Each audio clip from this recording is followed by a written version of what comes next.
I'll get this on that San Francisco train tonight. Another minute and you'd have been too late. I ain't never gonna get caught up. You keep trying, you hear?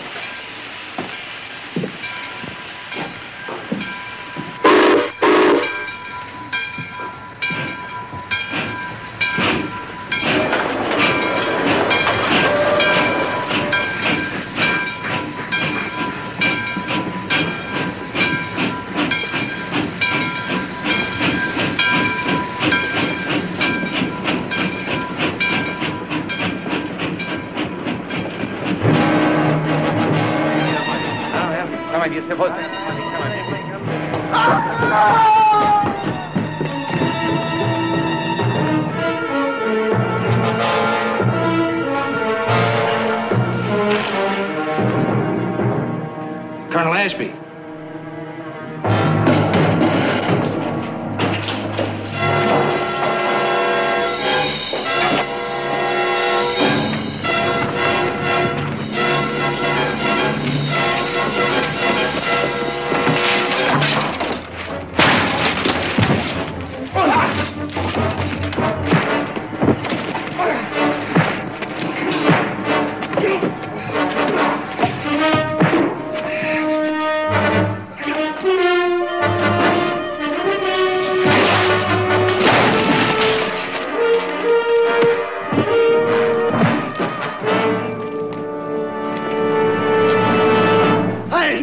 I didn't kill him.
Morning. Good morning. Morning. Good morning. You ready to go back to work now? Barley's heading out. Alfalfa's ready to be cut. 16 colts just waiting to be broke. I do hope you can spare us a few moments of your time. Well, I'm ready. I'd sooner clean out the stables than testify at that inquest anymore. Then it's all over. They brought in an indictment of first-degree murder last night. It's all over but the hanging. Corby Kyles for Colonel Ashby. One of the most despicable men in our community, taken in exchange for one of the most charitable, beloved men. Not a very fair exchange. If I had my way, I'd kick Jake Kyles and all three of his sons clean out of this valley. That bunch is worse than a wagon load of barbed wire. Sorry I'm late. Audra? Well, good morning, Audra. Good morning. Audra. All this work going on around this ranch, I suppose you've been out dancing the moon down. Well, you're welcome to suppose all you like. You know, as soon as these odd jobs are through, maybe we ought to commence riding herd on our little sister. I'll have you know I was up at 6 o'clock this morning and picked up the plans for the orphanage for the meeting this afternoon. With the colonel's murdered, you don't suppose that Mrs. Ashby will change her mind about donating that land, do you? Well, Mrs. Ashby told the committee that the children shouldn't suffer because of his death. I'm sorry, you just came from barging in. I want to do some talking. Jake Kyles, you get out of here. It doesn't take much of your time, Victoria. Get those hats off. And just after asking a simple favor from an old friend. Never asked the Bartleys for nothing before except to be left alone. That's the way we've been with everybody in this whole valley. Up till now. All right. What favor can we do for you? I've been all over town. Ain't a lawyer anywheres will even touch my boy's case. They're either afraid of Ashby's name or mad at Kyles. Jared, he ain't afraid. He's pretty fair with them legal speeches. I'd like to hire him on. You willing? Now, Jake, you think about the reasons those lawyers turned you down. It's probably because they don't believe your son's plea that he's innocent. 'Cause ain't a one of them will even listen to his side. Jared, you're my last hope. I wouldn't have asked you neither if it weren't for the fact that your daddy and me came to this valley together. A member of my family is the prime witness against your son. I thought of that, too. But it ain't as if he's a real member of the Barkley family. Nick. Now, Jake, I'll try and overlook that remark. But you understand this. I'll not accept your case. You're always yapping it up about justice. But when it comes to action, you're like all the rest of them do-gooders do nothing. I'm telling you, the real knife stickers in this town are the high and mighty mucky-mucks like the Barkleys. Jake, that'll be enough. Now, you heard Jared's answer. Don't make it any worse. All right, you see to it he keeps his nose out of our business. And see that he don't tell any more lies about my own son. Mr. Cowles, I don't take to anybody calling me a liar. And I'm telling you, you're testifying against Corby makes you one. Get out. Get out of here, Jake, before we forget you're an old man. Now move. Come on, Paul.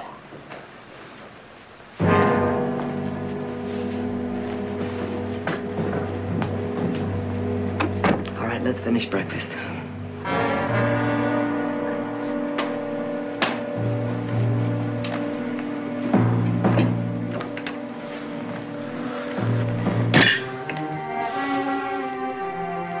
Heath, I'm sorry for what he said. Thanks, sis. I'm sure if Jacob really tries, he'll find a competent lawyer. What difference does it make? Well, sometimes it has been known to make the difference between a verdict of guilty and innocent. But Heath caught him red-handed. And it's high-low, Jack, and the game, right?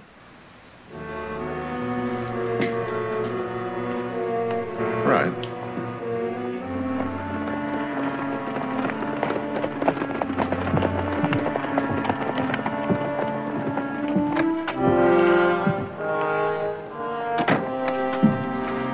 Good afternoon, Counselor.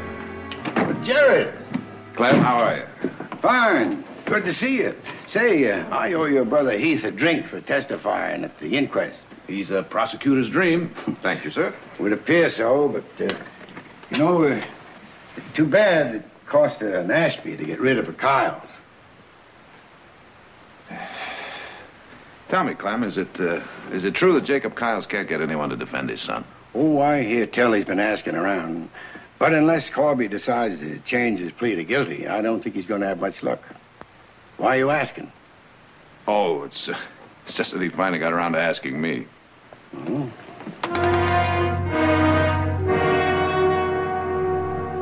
No, sir. Never a Kyle set foot in this shop. Them so shaggy-eared, they ought to pay double dog taxes. I ain't complaining. I wouldn't want to dull my shears on any of them. Colonel Ashby. Well, they broke the mold when they made him. It's a grand funeral. I shaved him. Quick hanging would be a community service. Set a simple black-tongued example for the rest of them. You ought to hamstring the whole crew of them. Ought to tie 'em up in a cave. Clean them out once and for all from the land of civilized people. The only thing, hanging won't bring the colonel back. But at least he wouldn't be able to kill anybody else, that's for certain. Nice talking to you, Slim. Thank you, Miss Barkley. Been nice talking to you. Next. Kyles are a menace to our community. The record shows a history of 14 individual arrests during this past year alone. Corby Kyles himself has been charged with drunkenness, destruction of private property, conspiring to defraud, assault with a deadly weapon, and now we know him to be the lowest of all human beings, a murderer. Don't you think this editorial is just a little prejudicial? You call it prejudicial. I call it the truth. Tell me, George, are all writers so emotional? Or is it just that lawyers are too objective? Jared, I don't understand you. Your own brother is living proof of Kyle's guilt. Oh, I'm well aware of the case against it. I just wonder if you'd print anything for it. Hello, Audra. Well, who are your little friends? But these are some of the children whose parents were lost in the epidemic. I'm taking them over to Mrs. Bradshaw's house. There's just no room in the old orphanage. Children, why don't you go on to Mr. Perkins' store and tell him I said to give you each a licorice stick?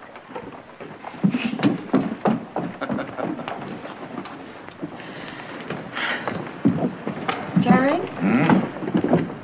thinking about the Corby Kyles case. What makes you say that? Because I heard what you said to George Allison. Oh.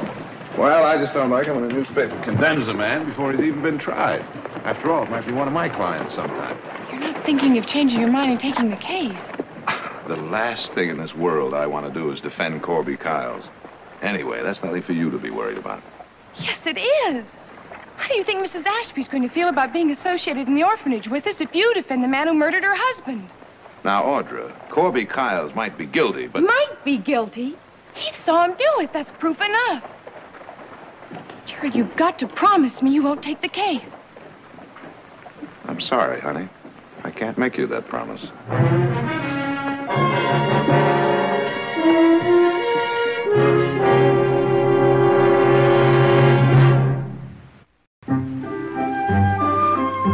Now you see what I've been doing all year. The new orphanage is going to be as perfect as I can get it. Here are the sleeping quarters, and this is the infirmary we're giving the money for. The pantry, the kitchen, the dining room. What else do these kids do besides eat? They wash and dry dishes. Well, I wouldn't think they'd have time between meals. Oh, don't you worry. They study harder than most children. All right, I'm sold. Anything I can do, you tell me.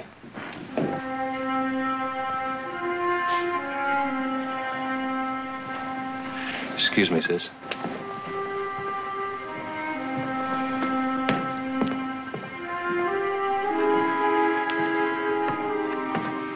Well, you're home early. Town lost its charm?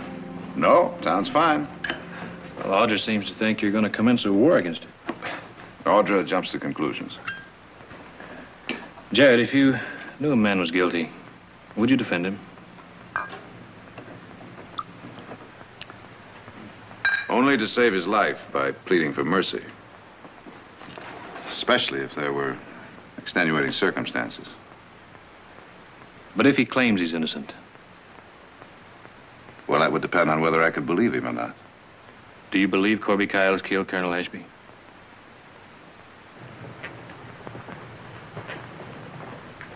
Heath, the more everyone hangs him in advance, the more I wonder about it. I saw him, Jared. You think I made it up? No, of course not. But you still think there's a possibility that Kyles didn't do it? At this moment, yes. There's a shadow of possible, but not probable doubt. Even though you sincerely believe you saw him do it. All right. Then I want to make it clear that you don't turn him down on my account. Thanks, Heath.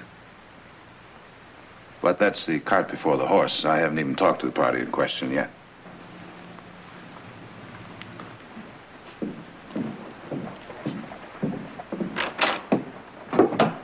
Morning, Fred. Well, I see they're keeping you busy. No, they ain't. And that's what I like about this job. What can I do for you, Jared? I want to see Kyles. What do you want with him? Maybe offer to draw up his will. Can I see him? Come on ahead and waste your time. You ain't got nothing worth leaving as far as I can see. Kyles, you got a visitor.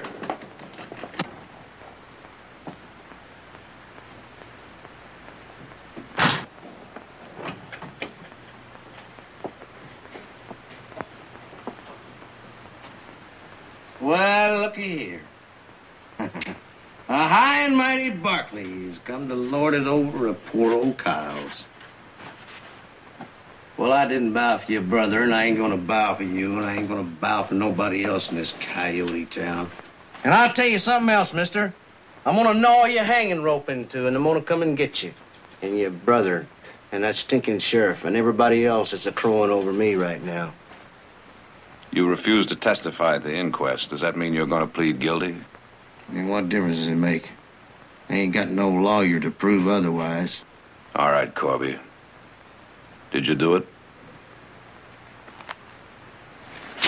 And what if I say yes? Then I want to know if you're going to plead guilty. Why? Because a lawyer might be able to save your life. My pa said you wouldn't have nothing to do with me. Your paw might be wrong. There's something scratching in your craw there, mister. Coming on them cheap maybes. Well, maybe I'm guilty and maybe I'm not. Which is it? What if I said I'm not for sure? What then? Of course I'm not. And I I got a good notion to tell the whole world about this town. It's full of tall, doggy stuffed shirts. They know what I'm around, good as the Kyles. And believe me, mister, I've seen both sides of it. Corby, if I thought you'd level. You Barclays, you ain't got enough to railroad me.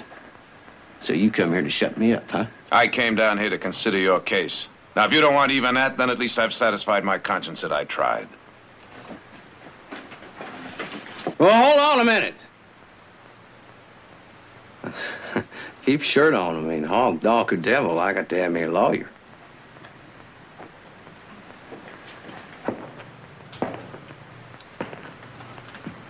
All right, then, you tell me the truth. Plain and simple. You wouldn't know the truth. You run over it in the street. Try me. All right, you want to know about your high and mighty, rich, respectable Colonel Ashby? He had 2 suits. One of them was clean and one of them was dirty. You want to know how he got his real money? He got it from opium. You're lying. And let me tell you that that kind of talk is only going to dig you in deeper than you are already. I figured you'd say that.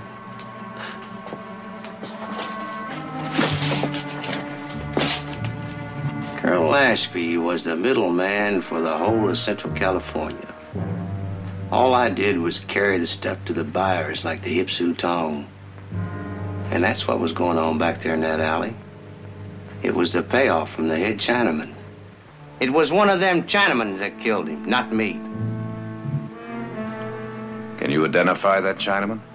No, I can't identify them. They all look alike to me. Like I told you, all I do is carry the stuff. The payoff comes direct. So there I was, back there in that dark alley. I'd come to get my money for my day's work. And I see Colonel Ashby, and I seen a man behind him. And so I yelled to the colonel, "Look out, Colonel!" And he turned around, and that's when the Chinaman, he done it. So I go over to this poor man, and I pull a knife out of him, and I chase that Chinaman. And that's when your brother, he jumped me.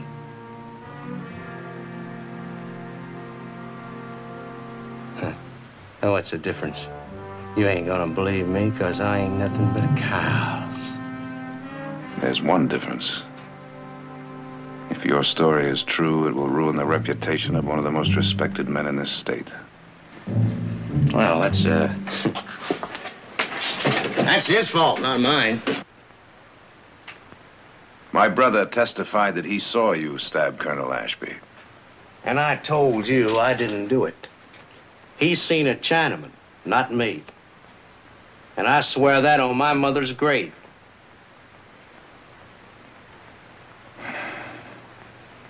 Your story is so bad, I'm almost tempted to believe it. Well, thanks, Jared. Don't you ever call me Jared.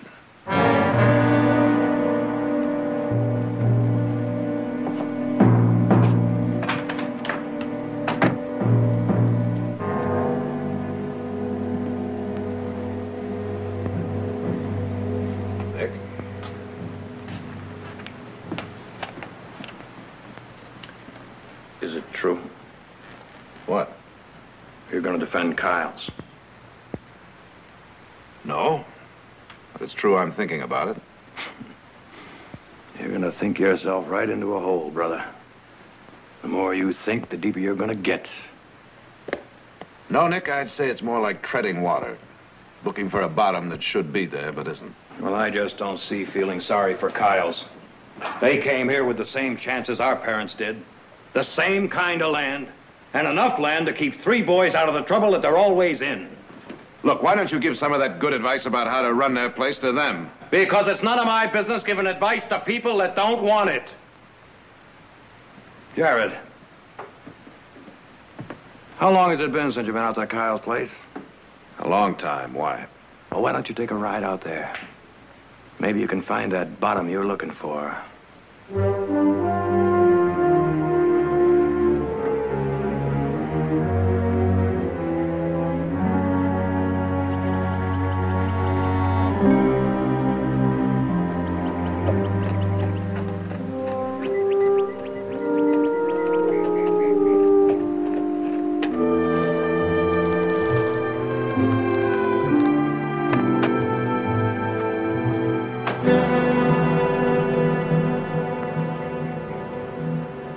Jake? Right down, Barkley. I don't look up to folks when I talk. Doesn't bother me either way. Say your piece. Tell me, Jake, why do you let a good farm go like this? It's mine. Suits me. I'm a free man. Beholden to nobody. You figure the less work you do, the freer you are? You feeling extra proud because you got all your buildings covered in white paint? There's worms under that paint. Shoot. I knew the Barkleys when they was kind of dirty. And kind of neighborly. Let that be now.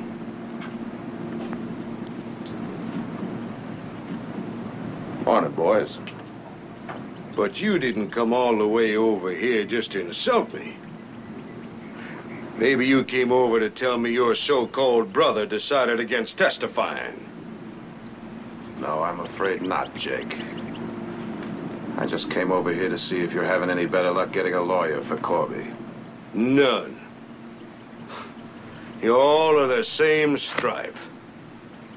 Soon as one of you hears a Kyle's within 18 miles of a crime, you right away figure it's him what done the dirty work.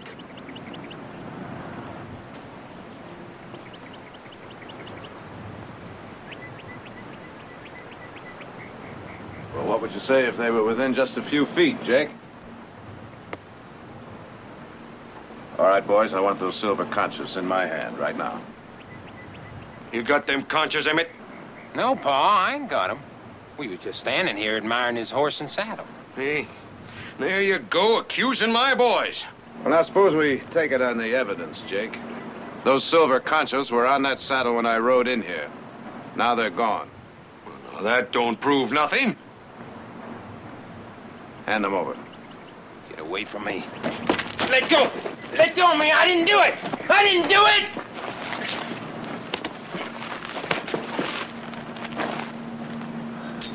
Oh. Seems what everybody says about this family is true. You've never known an honest day's work or an honest dollar. Just a minute, Barkley. You don't seem to know a joke when it's played on you. Corby a joke, too? Hold on now. Takes a brain like a slippery water snake to blame Corby for them boys' foolishness. Besides, Corby's my burden, not yours. And you seem to be doing everything in your power to keep it that way, Jake.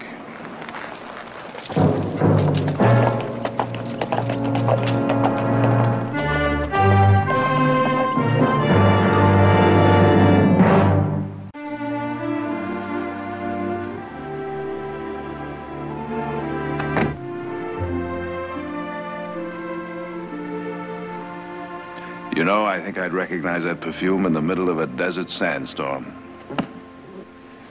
My, you look as lovely as summertime itself. Thank you.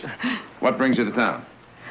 Oh, the place to discuss law is in the lawyer's office, not at a breakfast table. Very well, madam. Would you please state your legal problem? Jared, there's nothing in the law that says a lawyer has to defend any special person. I mean, a lawyer has the right to refuse the case if he so chooses. If he has a good enough reason. No, there's nothing in the law that mentions he has to defend any special person. But when a lawyer takes his oath, he swears to defend justice and the Constitution. Audra says the committee believes that Mrs. Ashby will change her mind about giving the land to the home if you defend Corby Kyles. Yes, I've heard that. But in theory, that should have no bearing on the case. If you do take the case, that means you will attempt to discredit Heath's testimony. If I take the case. Jared, from the day Heath came to us, he's had to prove to the people in this valley that he's the equal of anyone, that his word counts no less than any other Barkley. Oh, Mother, don't you think I've thought about that? You know I don't want to hurt Heath, but he's told me he doesn't want to influence my decision either. Nonetheless, you will hurt him. Yes. Oh, that puts me nicely in the middle, doesn't it? Sure. I promise you, I will carefully consider everything you've said to me.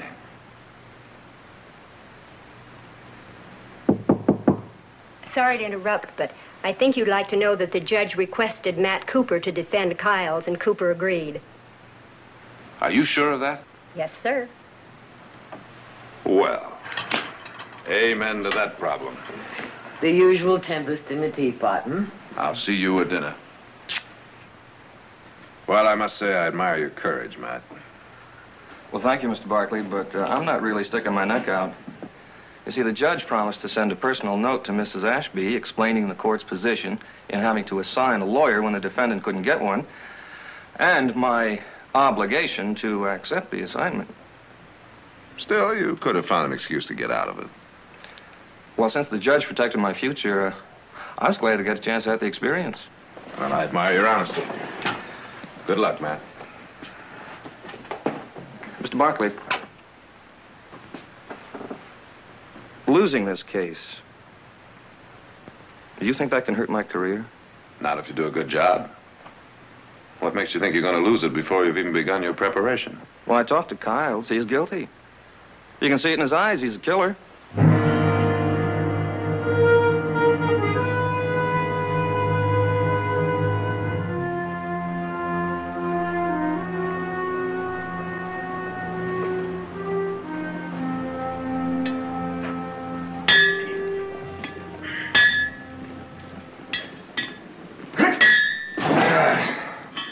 Well, I'm bushed. You figure to work on that all night, do you? I want to get it fixed right. Sure you won't need any help. No, it's just about through, Nick. Well, I'm going out to bed. I'll see you in the morning. Night. Night.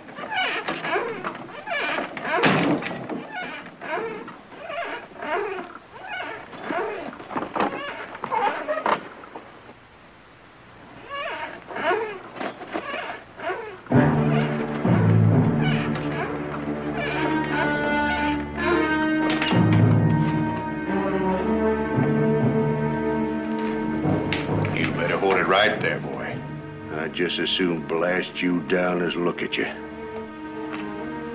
What do you want? We aim to help you learn your testifying. I don't need any help. Maybe you best just say you was minding your own business the night Ashby got himself killed. Yeah. You couldn't see who it was anyways, could you? I could see.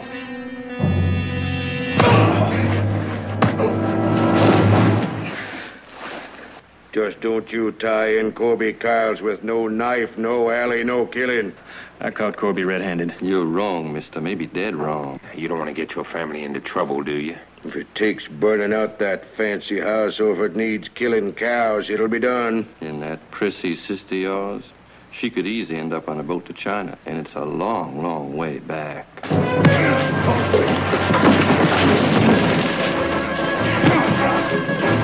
Bust you! Here. Hit him again, Allie.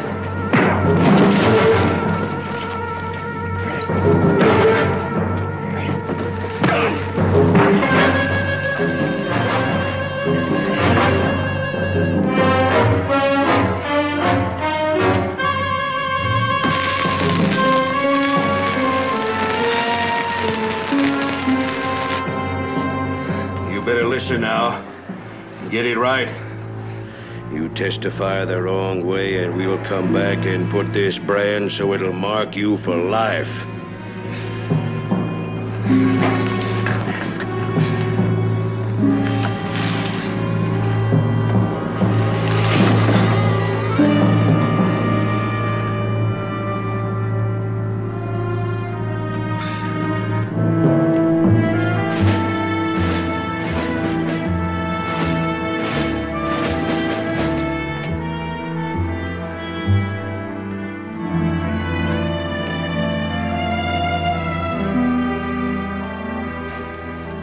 What happened? Who did this? One guess. Kyles? It was them. Me and the boys gonna do a little visiting. Nick, you know better than to play vigilante. In this case, I wish I didn't. What'd they say? They threatened the whole family if I testify against Corby. I see. Jared, no one can stop me. I know that, Heath. And I promise you they'll be punished. And to think you were considering defending one of them. Corby is not responsible for what his family does.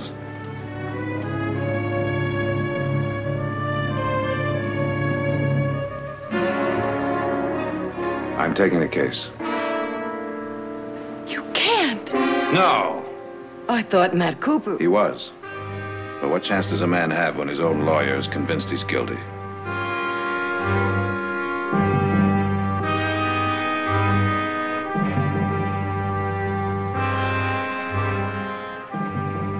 I have no choice.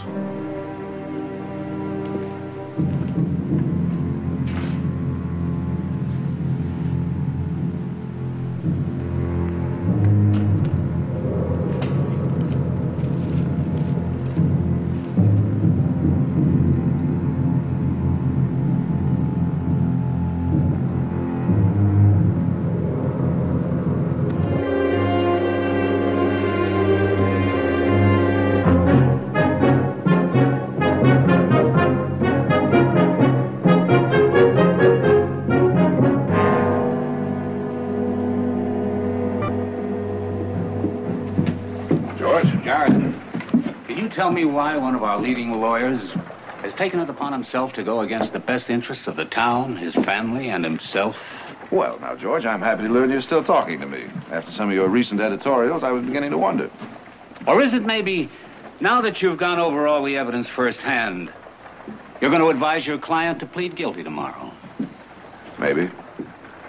And maybe since I have gone over the evidence firsthand, I've uncovered a few facts that even your newspaper didn't know about.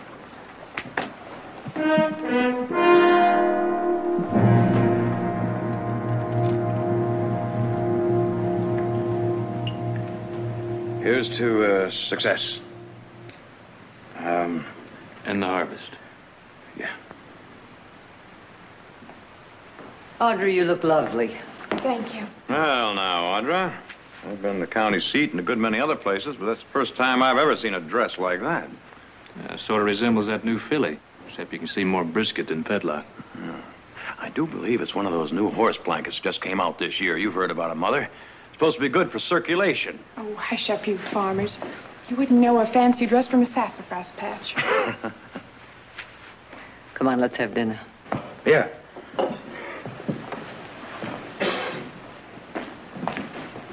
Any word from Jared? No, not a word. Wonder where he is. Excuse me, Mr. Nick, but Mr. Luke told me to tell you the time has come. Uh-oh, Cedar Bun's coming full. Excuse me. You're going to hold her hoof, Nick? Something like that. Well, I'll bring you a roast beef sandwich. Thanks, Heath. Nick, Karen. Sorry I'm late. Jared? Audra.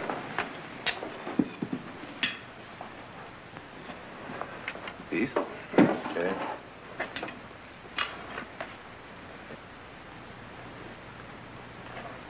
Well, I take it it's true. Mrs. Ashby's back down. And I can't really blame her. So I guess there'll be no new orphans home until we find a new piece of land. Audra, I guarantee you'll have it. Oh, it isn't just the land or even the money. It'll take another year to reorganize, and that's another year out of those children's lives. Honey, it won't be that long. I'll help that committee speed things up every way I can. And until then, believe me, I'm sorry. Jared, maybe it isn't your fault. Maybe it's just the times that we live in that allow children to suffer so much. Well, whatever it is, I hate it. Audra. Jared.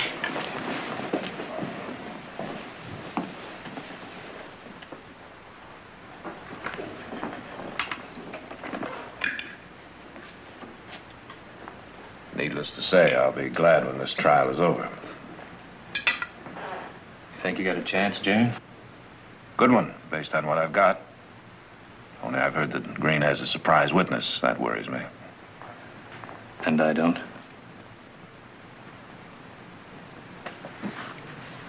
Heath, you understand that when a lawyer takes a job, he does it any way he can. No holds barred. So that means if you can, you're going to turn me upside down and inside out. That's what it means. I'll be ready for you.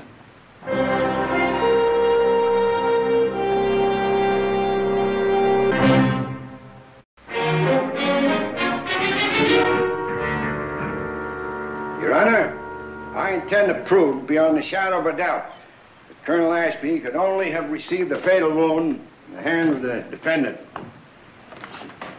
Now, Mr. Kiles, when questioned by Mr. Barkley, you stated that this here knife is your personal property. Yeah, that's my knife. I made that knife myself. And this knife belongs to you too, doesn't it?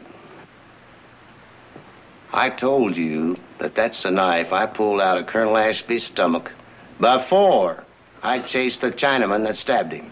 In your testimony, Mr. Kiles, you said you wouldn't own a knife like this. Now, why should we believe you? Can I show you something?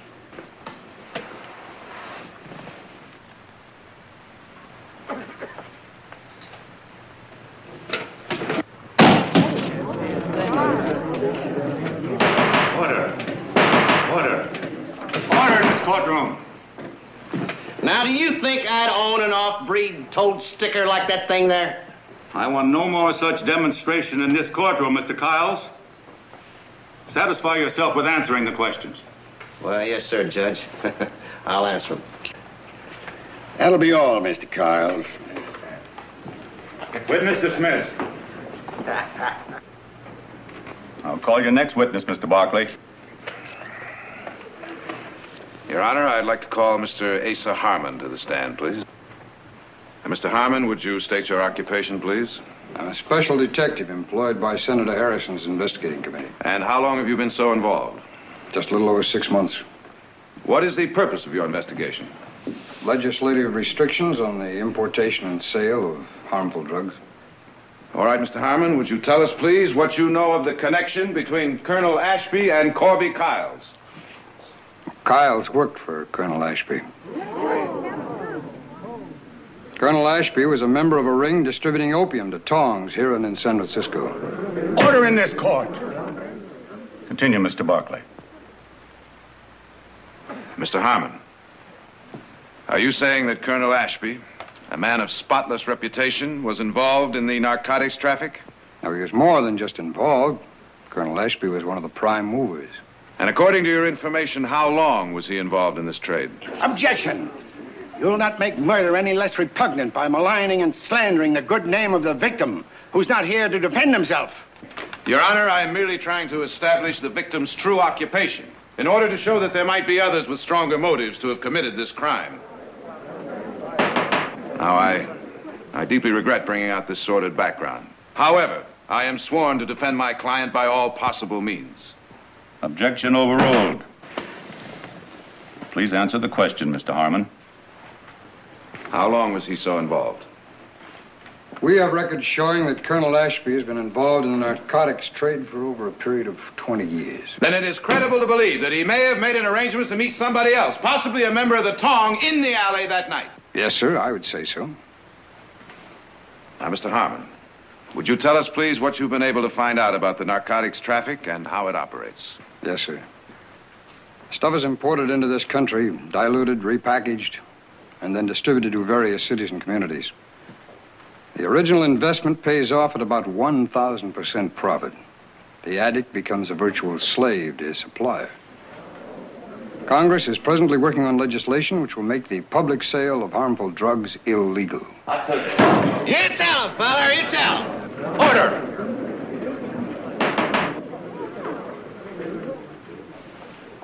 Thank you, sir. No further questions. You wish to cross-examine Mr. Green? Thank you, Your Honor. Not at this time. That'll be all, Mr. Harmon, and thank you. You're dismissed.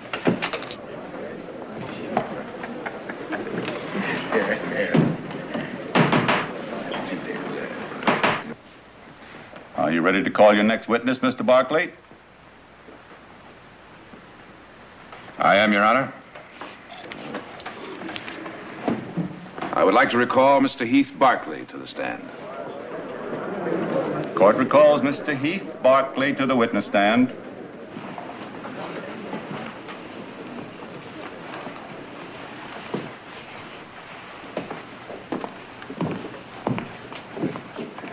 Mr. Barclay, you're aware that having been sworn in before, you're still under oath to tell the truth?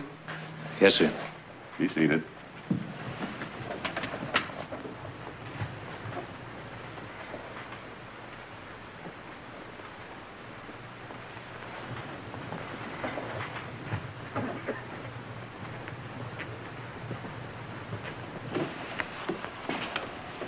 Barclay, according to your testimony earlier in this trial, you stated that the quarrel you heard from the alley sounded like such a critical matter that you felt you should interfere. That's correct. You further stated that upon entering the alley, you saw two men fighting in the shadows, and that when you came close, one man ran away and the other slumped and fell from a knife wound in the abdomen. Is that correct? That's right. Can you tell me the location of the nearest street lamp to that alley? Street lamp? No. According to my measurements, it's 87 feet away. Over 30 feet from the entrance to that alley. Now, from that distance, that lamp couldn't shed enough light in that alley for a man to see his hand 1 foot in front of his face. And yet you state that you clearly saw Corby Kiles. He was in the shadows, but I know it was him. Even in the shadows? That's what I said. Now, Mr. Barclay, would you please tell us again everything that happened up to the time just before you entered the alley? I was walking along and the headlight from the San Francisco Limited passed over me. I heard a man yell and I ran into the alley to see what it was all about. Even though it was dark, I could see in the shadows clearly enough to know that it was Corby Kiles who ran. And Colonel Ashby who'd been stabbed. You're sure? I am. Sure enough to put a noose around the defendant's neck? Yes, I got no reason to lie. I'm not suggesting you're lying, merely that you're mistaken when you state that you clearly saw Corby Kiles running away. And I say you're dead wrong. And I intend to prove you're mistaken by showing you the shadows that you saw into were purely imaginary. They weren't imaginary. Now, you're out of order, Mr. Barclay. Now, if you speak out again, I'll order you out of this courtroom. Continue. Can you tell me what kind of a moon there was that night? No, I don't recall what kind of moon there was. Very likely. Your Honor, I hold here in my hand a newspaper, which I'll submit later in evidence, which clearly states that there was no moon that night. And if there was no moon, there was no light. And if there was no light, there were no shadows. So you would have had to recognize Corby Kiles in what virtually amounts to total darkness.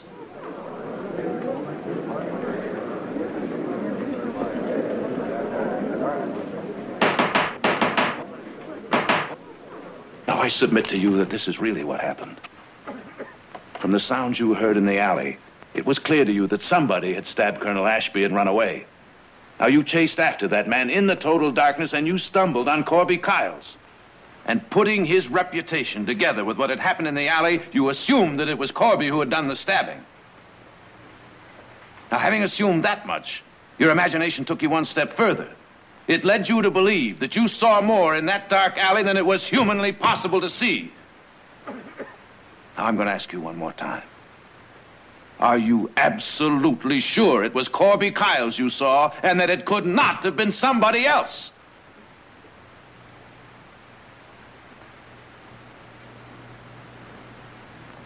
No.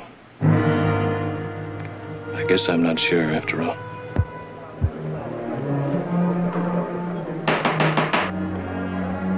That'll be all. Any further questions, Mr. Green? None, Your Honor.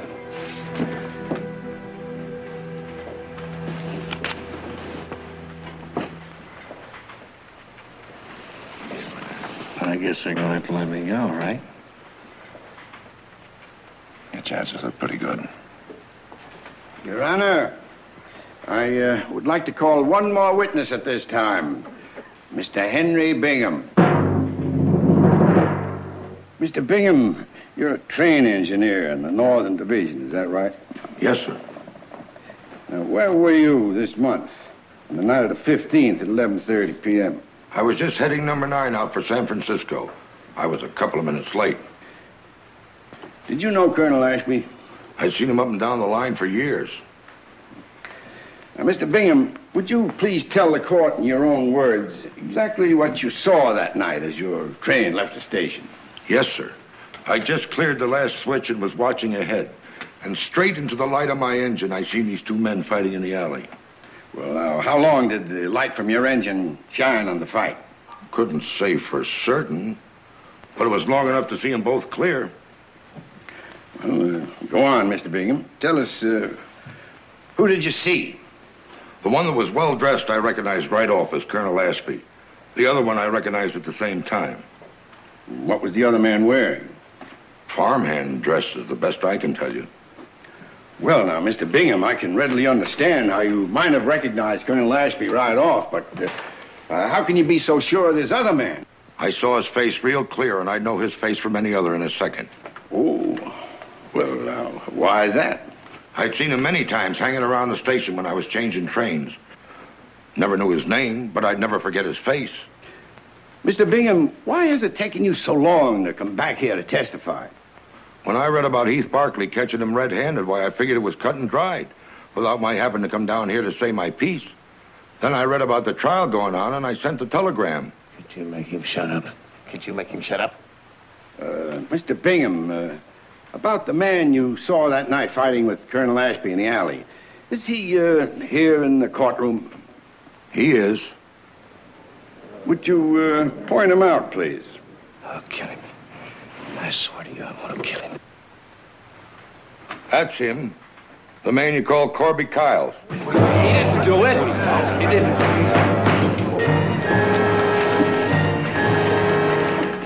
What do you mean? You couldn't have seen me? I mean, nobody could have seen me do it. No, nobody could have seen me do it, huh?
I'd like to propose a little toast.